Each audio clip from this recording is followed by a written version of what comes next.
Obrigado. Um bom dia para você na paz do Senhor Jesus. Que bom que você veio aqui hoje, que bom que nós estamos juntos, mas para isso acontecer, alguém precisou chegar nesse mundo e é dele que eu preciso falar com você hoje. Seria muita imprudência minha se eu não me enchesse de temor na hora de falar desse nome.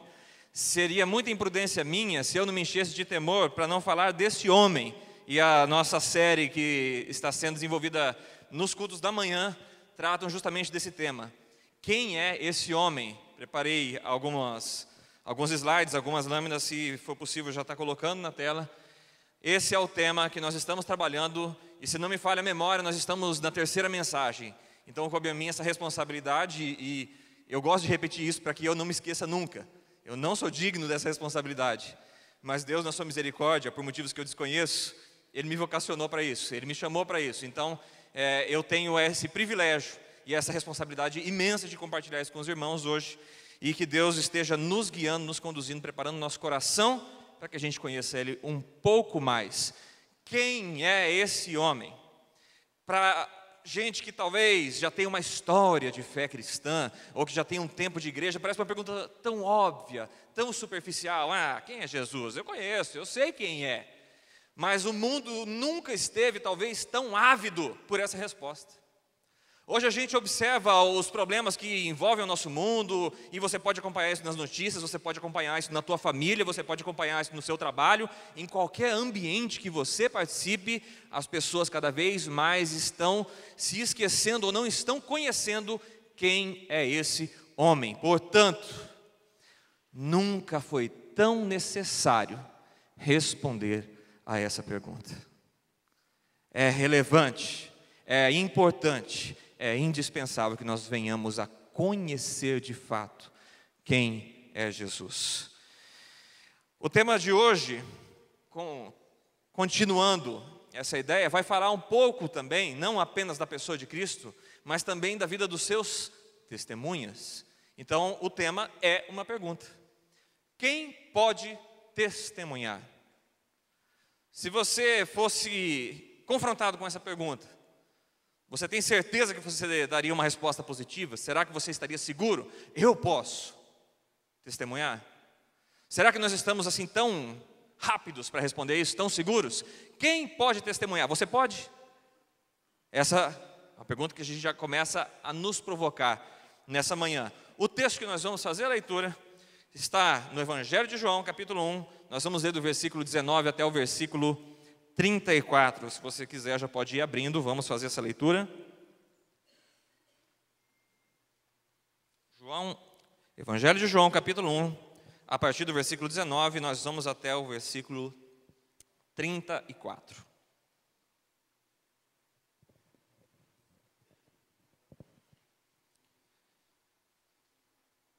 Vamos ler? A partir do versículo 19, diz assim, palavra de Deus: Este foi o testemunho de João, quando os judeus de Jerusalém enviaram sacerdotes e levitas para lhes perguntarem quem ele era. Ele confessou e não negou, declarou abertamente: Não sou o Cristo.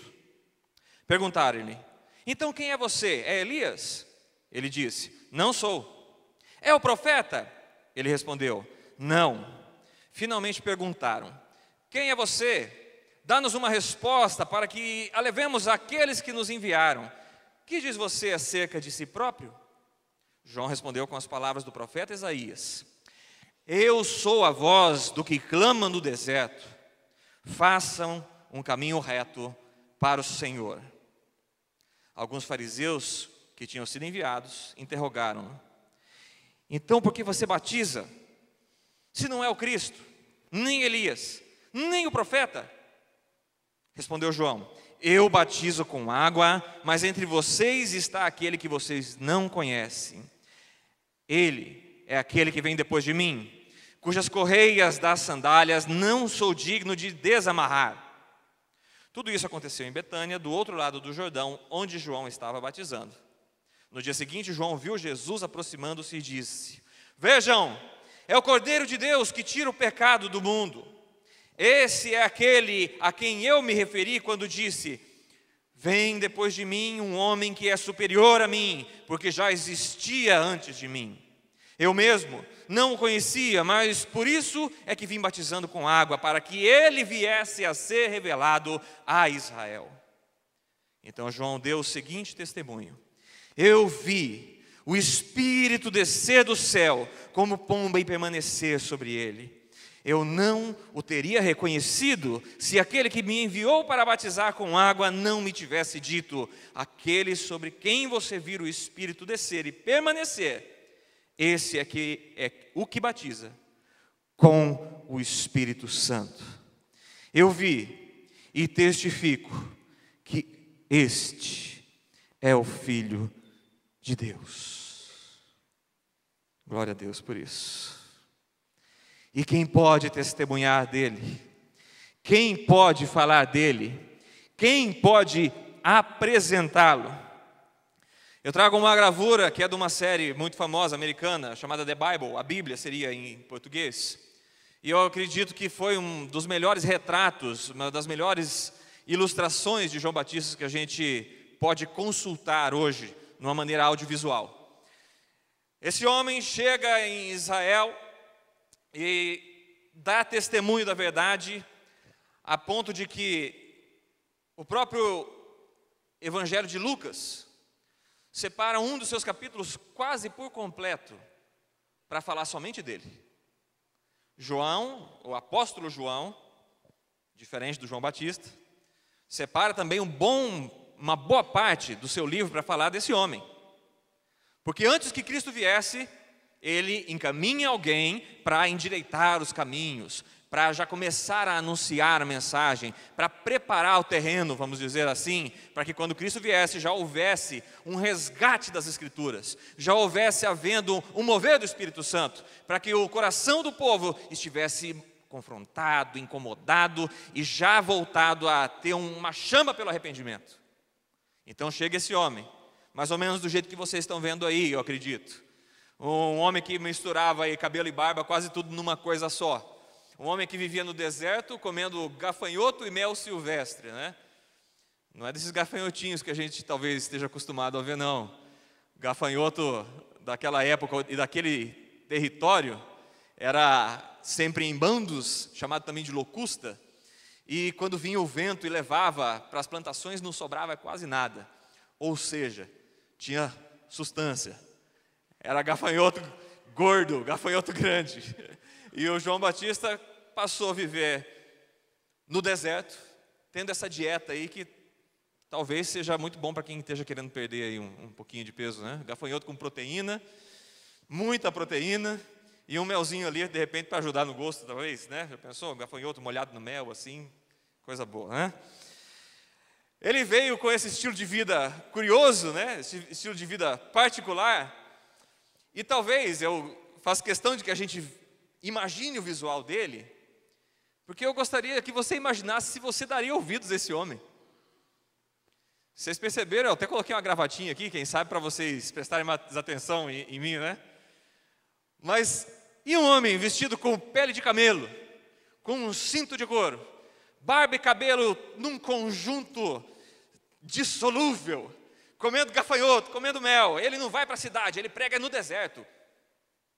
Que atrativo tem um homem desse? Quando você olha para ele, que atenção você quer dar para ele? Eu imagino que uma rotina no deserto também não permite uma rotina de banho, né? Então talvez a gente não quisesse estar muito andando junto com ele, ou muito próximo. Eu acho que quem se atrevia a ir buscar ouvir a sua mensagem até tomava uma certa distância, né? Esse homem é enviado por Deus. E isso deve fazer de nós pessoas mais dispostas a não julgar pela aparência e para dar mais valor à mensagem do que ao mensageiro. Eu espero que você esteja fazendo isso agora. Amém, né? A mensagem é que tem valor. O costume nas presbiterianas, geralmente, de se chamar o pastor de reverendo, é um trato diferenciado. Mas a palavra reverendo que se refere a digno de reverência, não é ao reverendo em si, mas é a função dele, que é apresentar o quê? A mensagem de Deus. A dignidade da reverência está aí. E não no título, não no personagem, mas na grande mensagem que é eterna. Essas palavras não passarão. São dignas. João, capítulo 1, versículo 6, uma pequena recapitulação, você não precisa acompanhar aí, eu quero que você acompanhe a minha fala. Diz assim, João 1,6, surgiu um homem enviado por Deus. Na sequência, versículo 7, ele veio como testemunha. No 19, João, o evangelista, continua falando dele e diz, este foi o testemunho de João. E então ele está preparando para o texto que a gente acabou de ler. Eu preciso reiterar que, principalmente quando eu estou aqui à frente, a minha vida não pode ser exemplo para nenhum de vocês. Mas eu tenho uma história particular com esse personagem. De certa forma, apesar da responsabilidade, eu tive um certo prazer na hora de saber que eu traria essa mensagem e para falar justamente desse personagem. Porque o nome do meu filho, eu o batizei de Johan, não é tão comum no português, mas uma alteração do nome hebraico Johannes, que no grego ficou Ioannes, mas a gente conhece como João no português. E uma das motivações foi justamente esse personagem aí. Eu tenho uma admiração muito grande pela função dele, pela personalidade dele, e também pelo significado desse nome. O profeta de Deus, ele não apenas proclama uma mensagem. O profeta de Deus, ele vive a mensagem que ele proclama. É uma mensagem que não é proclamada só com palavras. É uma mensagem que é proclamada com a vida. Eu quero voltar depois a falar sobre isso, na hora de nós encerrarmos, mas você vai ver isso em Jeremias, você vai ver isso em Isaías, você vai ver isso em Ezequiel, você vai ver isso em vários profetas, mas hoje eu quero trazer esse foco e essa informação para João Batista, porque ele ainda é considerado um profeta. O próprio Cristo diz isso.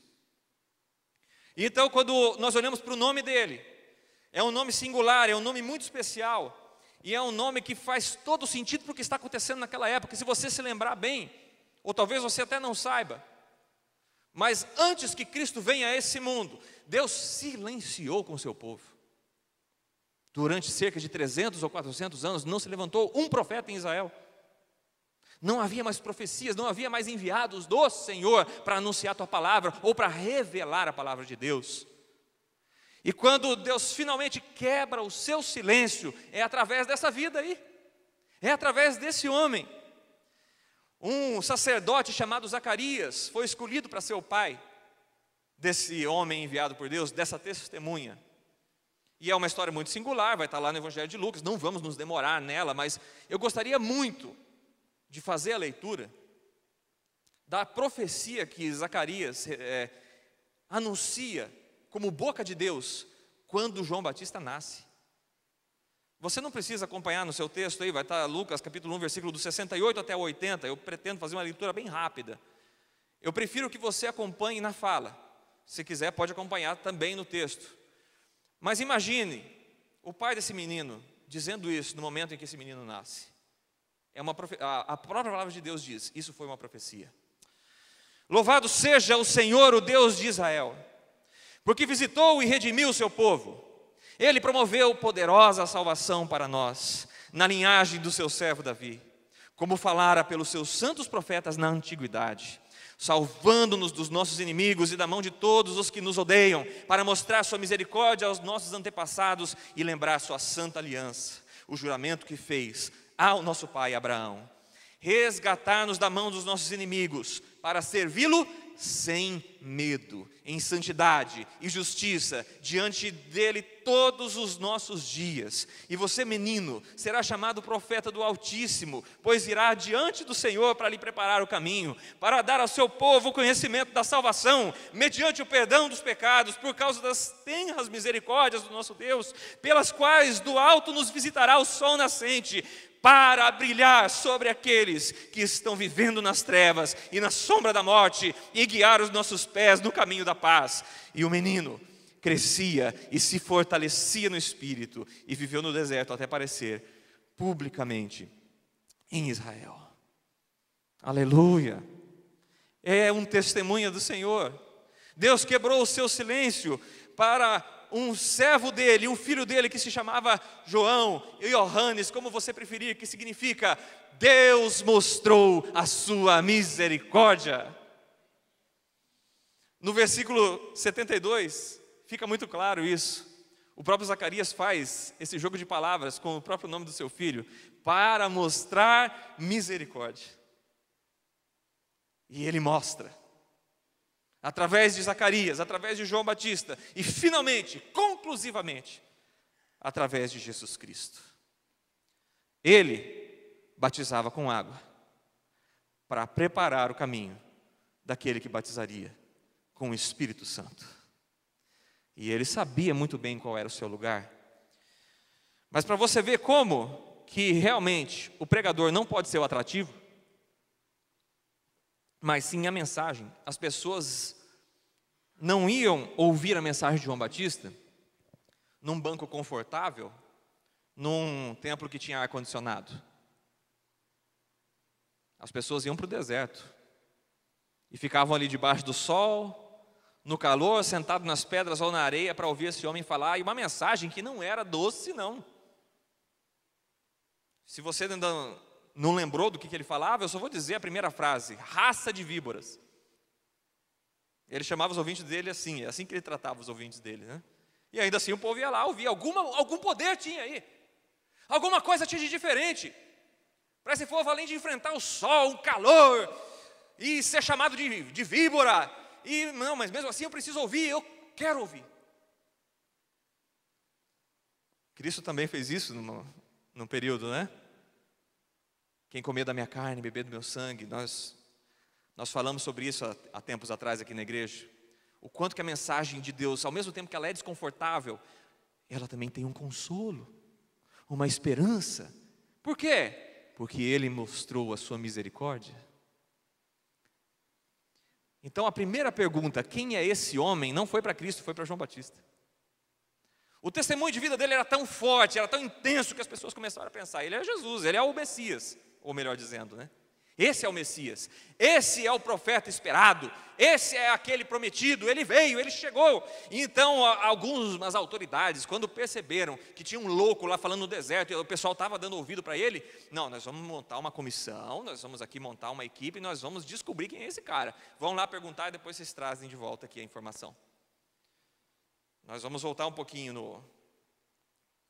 no texto anterior, que a gente viu provavelmente no domingo passado, porque o primeiro tópico da nossa mensagem de hoje é esse: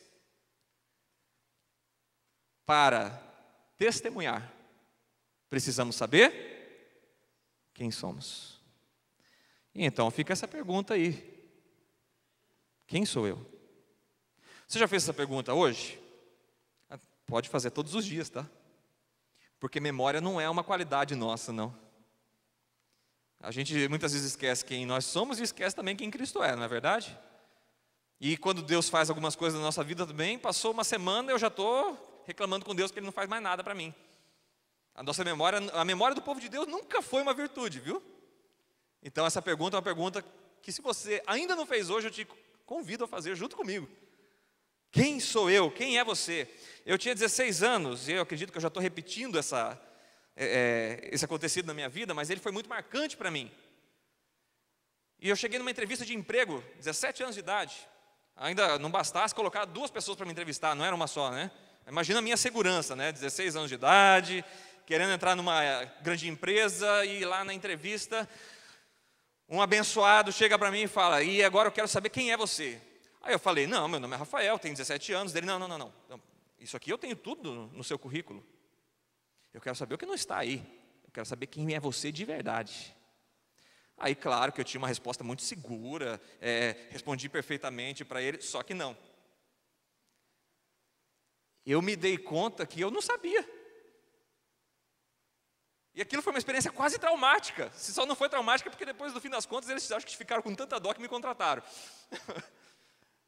Mas eu não soube responder, e o que eu pude responder para eles foi o seguinte: olha, eu não tinha pensado como essa pergunta é difícil. Quem sou eu? E ela continua difícil agora, muitos anos depois, eu não vou dizer quantos. É difícil. Quem sou eu?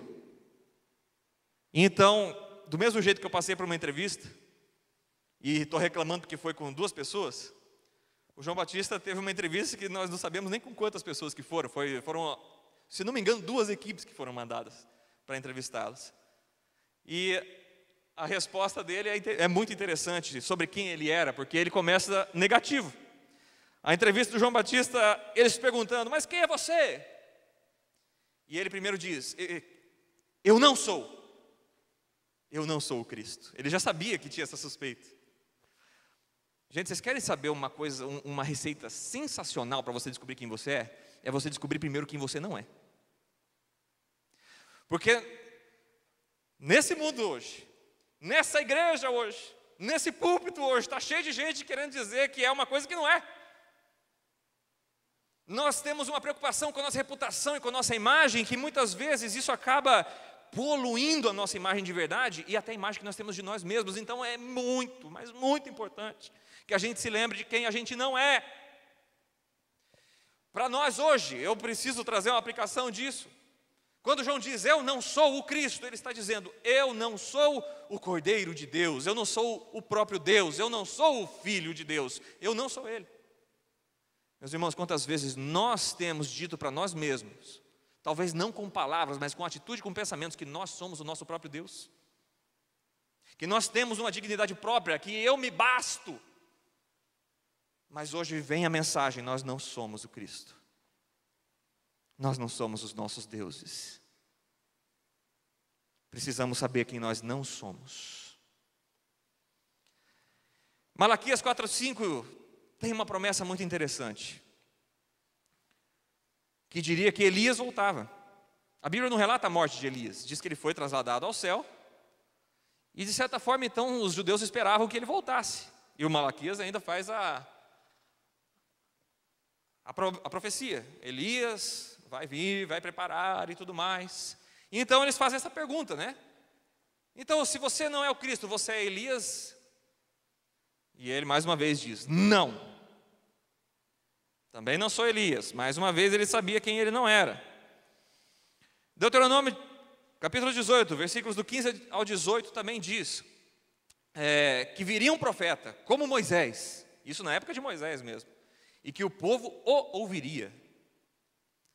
E então eles perguntam, então você é esse profeta?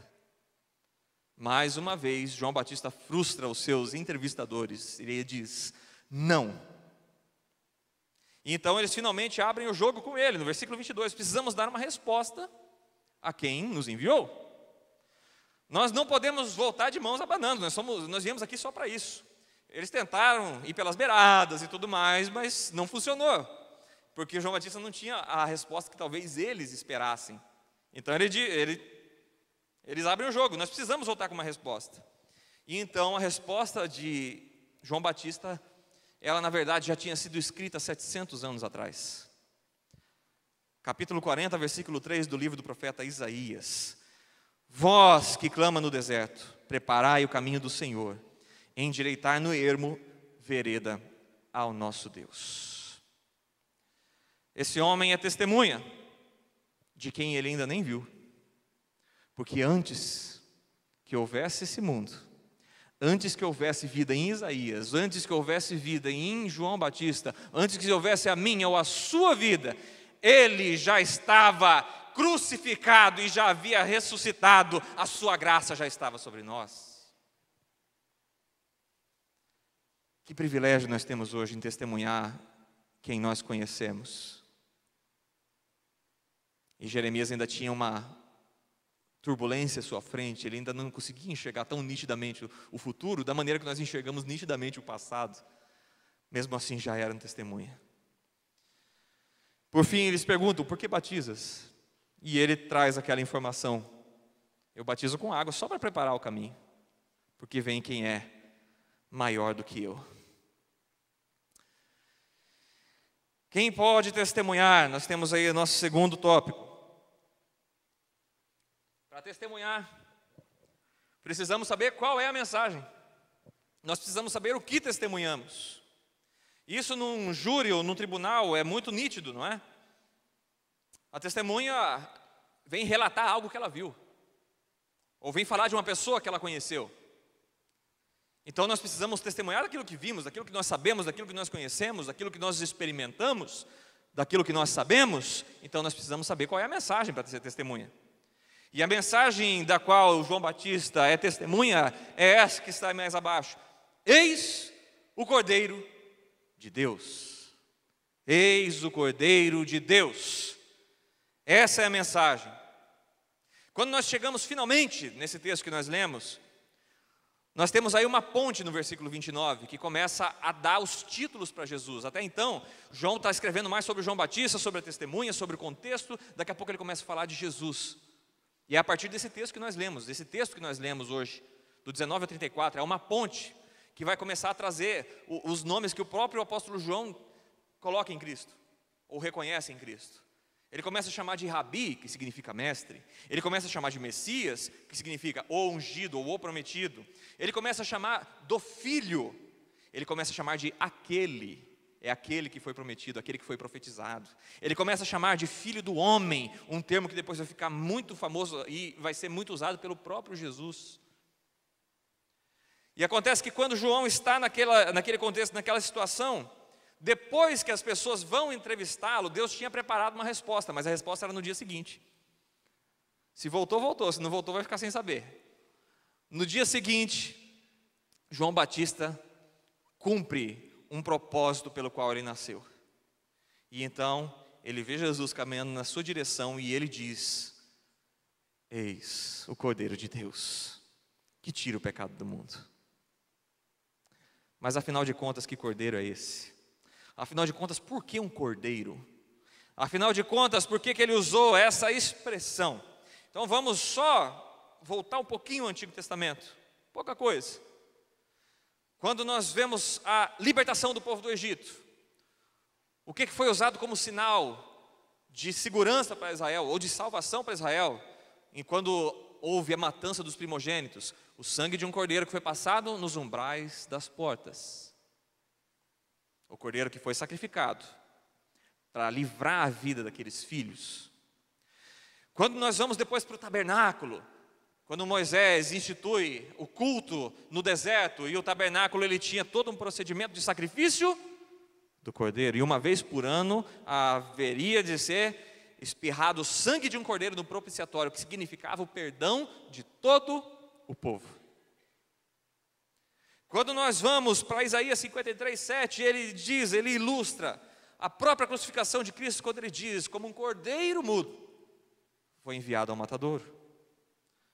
Mas sem dúvida, para mim, a história que mais me chama a atenção é quando Abraão, recebendo a promessa de Deus, de que através dele viria uma grande nação, e essa promessa vem se cumprindo de uma maneira miraculosa, quando ele e sua esposa, já avançados de idade, têm uma concepção impossível, e eles têm o seu filho Isaac. Tempos depois, Deus diz a ele: agora sacrifica o seu filho para mim, entregue-me o seu filho. E quando nós olhamos para as minúcias da história, nós vemos o próprio Isaac carregando a lenha do seu sacrifício nas costas, da mesma maneira como Jesus depois leva a sua cruz para cima de um monte, assim como Abraão ia fazer com seu filho, sacrificá-lo em cima de um monte. Quando nós olhamos para a minúcia desse texto, e nós percebemos que o próprio Isaac diz: está faltando alguma coisa, pai, está faltando um cordeiro. E o Abraão, na sua fé, diz: Deus vai providenciar. Ah, meus irmãos, essa providência de Deus não foi somente na hora que o anjo segura a mão de Abraão e lhe mostra onde estava o cordeiro, mas essa providência ecoa através dos séculos, e ela se responde agora através da vida de João Batista: eis o Cordeiro de Deus que tira o pecado do mundo.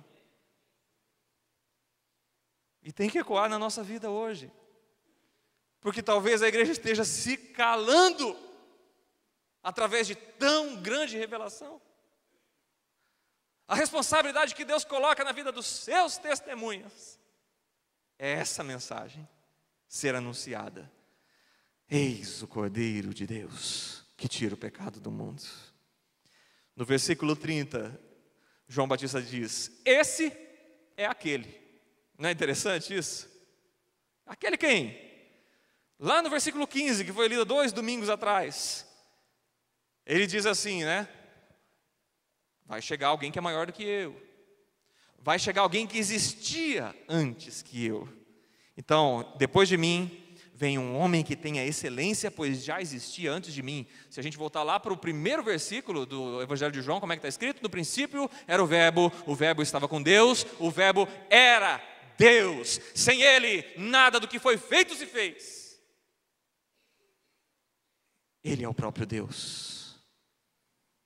E agora Ele se manifesta como o Cordeiro de Deus. Por quê? Porque Ele mostrou a sua graça, a sua misericórdia e nos perdoou. Não é pouca coisa não, gente. É nossa eternidade. Ele mostrou a sua graça. Ele mostrou a sua graça. Olha a confissão de João Batista. Quando eu fui preparar essa mensagem, eu me dei conta de como que eu poderia ilustrar isso. E primeiro, nós vamos remeter a Isaías, quando ele diz do cordeiro que foi abatido, o cordeiro que foi morto, que foi para o matadouro, mudo, não abriu a sua boca. Mas quando nós temos a confissão de João Batista sobre como ele entende quem Cristo é, aí eu mudo um pouco a ilustração, como ela era ilustrada nos vitrais da Idade Média. E era ilustrada assim: não um cordeiro morto, não um cordeiro degolado, sacrificado, mas um cordeiro que agora carrega a bandeira do Evangelho. Um cordeiro que agora está vivo, ressuscitado, é digno de abrir os selos, como a gente vai ver em Apocalipse. Ele vem triunfante, ele vem coroado, porque ele agora é Rei dos reis, Senhor dos senhores. Ele ressuscitou. E é por conta dessa ressurreição que a gente está aqui hoje, que existe esse templo, que nós temos dedicado esse tempo para nós aprendermos mais dessa história, para lembrarmos de quem Ele é. É o Cordeiro triunfante, é assim que João vê. Olha a confissão de João Batista: eu não o conhecia, mas a fim de que ele fosse revelado a Israel, vim. Eu não o conhecia, agora eu estou de frente com ele. Eu não posso mais dizer que não o conheço. Eu não o conhecia, mas agora eu estou vendo. Eu não sabia que era antes, mas agora eu sei. Eu não sabia quem ele era antes, mas agora ele se mostrou para mim. Ele está na minha frente. A minha vida não pode ser mais a mesma. Eu não posso mais continuar como eu estava sendo antes, porque ele veio e eu agora o conheço. Que responsabilidade é essa que Deus nos dá de conhecer o seu próprio Filho, de se fazer conhecer através de um ser humano, e que toda a palavra se encarne nele, e que todas as promessas sejam a vida dele. Eu agora conheço, eu vi o Espírito descer sobre ele, como pomba. Eu prefiro não usar hoje a ilustração da pomba como algo material. Eu prefiro ir um pouco para Isaías 11:2, que diz assim: o Espírito do Senhor repousará sobre ele. Uma promessa para Cristo. Ou talvez, se você quiser um pouco mais antes, lá no começo, Gênesis capítulo 1, versículo 2, o Espírito de Deus pairava sobre as águas, e agora ele não para simplesmente sobre as águas, mas sobre quem está ali nas águas, sendo batizado para cumprir o seu propósito. É a própria vida que está ali, e o Espírito de Deus pousa sobre ele e paira sobre ele, para que ele tenha todo o poder e autoridade, para que ele venha ter a autoridade suficiente para se sacrificar por nós. Eis o Cordeiro de Deus, e o Espírito está sobre ele. E ele é tão misericordioso, que esse Espírito não é só para ele. Ele nos batiza com o seu Espírito Santo. Ele nos dá nova vida através do Espírito Santo. Ele nos renova com o seu Espírito Santo. Ele compartilha desse Espírito, Ele envia esse Espírito, Ele nos inunda com esse Espírito habita em nós.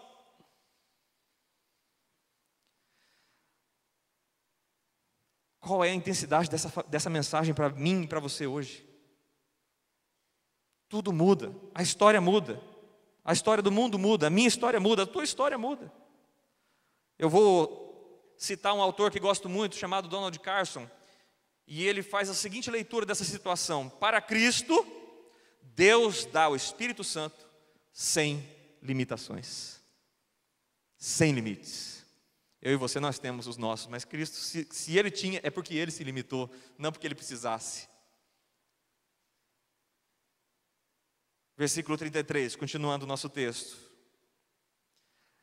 Eu não o conhecia, mas aquele que me enviou a batizar com água, me disse: aquele sobre quem vires descer e permanecer o Espírito, é o que batiza com o Espírito Santo. E concluindo o nosso versículo 34, de fato vi e testifico que este é o Filho de Deus. Testifico, não tenho dúvidas, estou seguro, portanto, sou testemunha. Está ficando claro saber se você é ou não é uma testemunha? Vamos para o nosso último tópico? Quem sabe se você tem alguma dúvida? Para testemunhar, nós precisamos obedecer. É um requisito da obediência, então, realmente demonstra que nós somos testemunhas. Para ilustrar isso, eu fui confrontado essa semana com um texto que eu achava que eu conhecia e depois eu percebi que não conhecia direito, né? Nós temos aí na tela, Isaías capítulo 40, versículo 3, que diz: no deserto prepare um caminho para o Senhor, faça do deserto um caminho para o nosso Deus. Está falando de João Batista. Mas dando sequência, olha esse salmo, Salmo 101, versículo 6. Deus está dizendo isso para o salmista: os meus olhos procurarão os fiéis da terra para que habitem comigo. O que anda em reto caminho, esse me servirá. O que anda em reto caminho é quem? Quem será? O que será que é andar nesse reto caminho? Num caminho que está em linha reta. Lá longe, ó. Reto, reto, reto, reto. É quem obedece. Se você é um cristão, se você conheceu a Cristo, a obediência precisa ser parte integrante não só da sua vida, mas da sua identidade como filho de Deus. Fácil? Não. Na verdade é impossível. Só é possível porque aquele espírito que pairava sobre ele hoje também pode pairar sobre a sua vida. Aí se torna possível, senão, não vai. Mas ainda mais um versículo, Salmo 25, versículo 8, diz assim: bom e reto é o Senhor, por isso aponta o caminho aos pecadores. E aí que nós entramos na história. Há esperança para nós. Há esperança para mim e para você, porque Ele é tão misericordioso e Ele mostra a sua misericórdia e Ele aponta para nós o caminho. Mas apesar desse versículo ser a revelação de Deus, a revelação se completa mesmo em Cristo, quando Ele diz: eis que estarei convosco todos os dias até a consumação do século. Ou seja, Ele não vai apenas apontar para o caminho e nem somente vai dizer eu sou o caminho, mas Ele está disposto a caminhar conosco até o fim dos tempos. Enquanto houver estrada, Ele está conduzindo e fortalecendo os nossos passos. O caminho é de retidão e, portanto, exige obediência. O que significa que nós mesmos é que arrumamos encrenca quando a gente quer andar torto. Olha a reta, olha a estrada aí, gente. Mas a gente resolve pegar atalho, a gente quer se desviar, a gente quer pegar pedregulho, quer entrar em buraco, parece que a gente quer tudo isso. Quando, na verdade, a nossa função deve ser simplesmente obedecer. Simplesmente obedecer. Obediência. Percebam que João Batista anunciava a sua mensagem fugindo dos centros religiosos, porque ele não estava preocupado com resultados. Ele estava preocupado em anunciar a mensagem. Perceba que muitas pessoas não deram ouvidos para ele. E ainda assim ele continuava falando. Porque nunca nós devemos obedecer a Deus pelo que Ele pode nos dar. Nós só vamos entender o que é obedecer a Deus quando nós entendemos que Ele é Deus e Ele merece ser obedecido. E nós não somos nem dignos de obedecê-lo, nós só podemos obedecê-lo porque Ele foi gracioso conosco. Então a nossa motivação para a obediência deve ser simples e puramente Cristo, por quem Ele é. E isso é viver uma vida de adoração, uma vida de sincera obediência.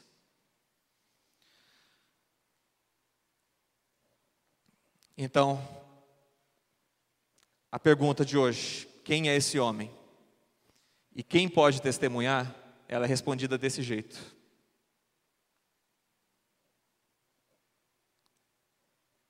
Esse homem é o Cordeiro de Deus, que tira o pecado do mundo. Quem pode testemunhar? Vocês lembram? Vamos de trás para frente. Quem obedece?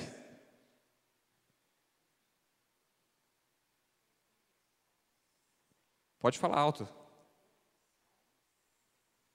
Quem conhece a mensagem? Isso. E quem sabe quem ele é? Você sabe quem você é depois de hoje? Talvez você tenha tido alguma pista. Você sabe quem ele é para você testemunhá-lo? E você o obedece? Você é uma testemunha?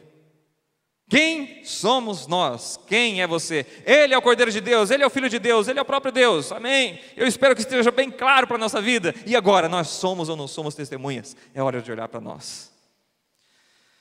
Deixo para vocês 1 Pedro 3,15. Antes, santifiquem Cristo como Senhor no coração. Estejam sempre preparados para responder a qualquer um que lhes pedir a razão da esperança que é em vós. Meu Deus, isso é vida de um testemunho. A pessoa vai olhar para a minha vida e vai ver, essa vida está cheia de esperança. Que esperança é essa? E aí o Pedro está dizendo, santifique o seu coração com a presença de Cristo nele e compartilhe isso. Atos 1:8 diz uma promessa que não foi apenas para os apóstolos, mas se você crer, foi para você hoje. Receberão poder quando o Espírito Santo descer sobre vocês e serão minhas testemunhas. Sim, você está convidado, você está convocado. Você precisa testemunhar o que você conhece. Se você conhece Cristo, você precisa testemunhá-lo. E a palavra que é usada aqui, eu vou usar o grego um pouco hoje, só para isso. É a palavra mártir. A gente usa geralmente essa palavra para quem morreu pelo Evangelho, não é? Pois é isso que você tem que fazer. É isso que eu tenho que fazer. Não necessariamente que você tem que morrer agora. Não, então eu vou morrer, vou dar um jeitinho de morrer rápido. Não, não. Morre para si mesmo, ou melhor, entregue a sua vida para esse testemunho. Que desafio que vem para nós. Mas, portanto, para encerrar, Hebreus 12:1, que diz, portanto, nós também, uma vez rodeado por tão grande nuvem de testemunhas, livremo-nos de tudo que nos atrapalha e do pecado que nos envolve e corramos com perseverança a corrida que nos é proposta. Só é possível fazermos isso se Cristo habita em nós. Só podemos fazer isso se realmente, de fato, conhecemos a Cristo e finalmente, quando a gente conhece a Cristo, a gente sabe quem a gente é.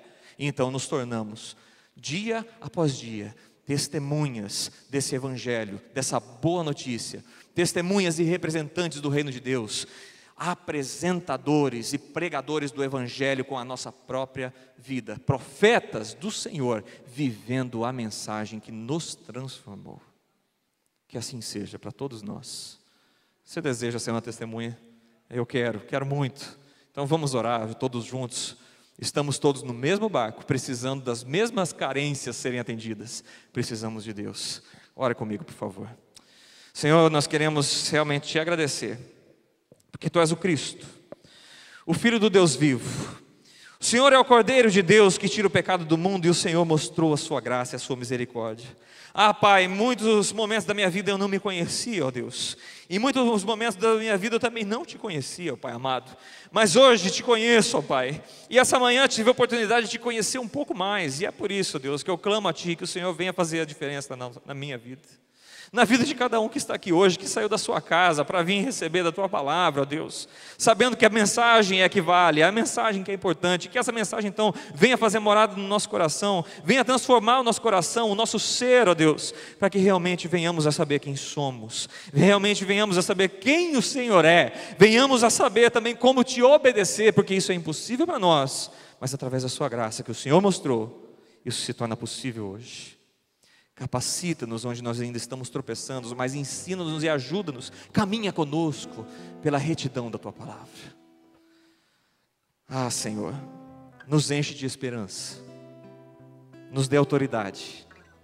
Transforma-nos e purifica-nos dia após dia, para que sejamos realmente boas testemunhas. É o que pedimos em nome do Senhor Jesus. Amém.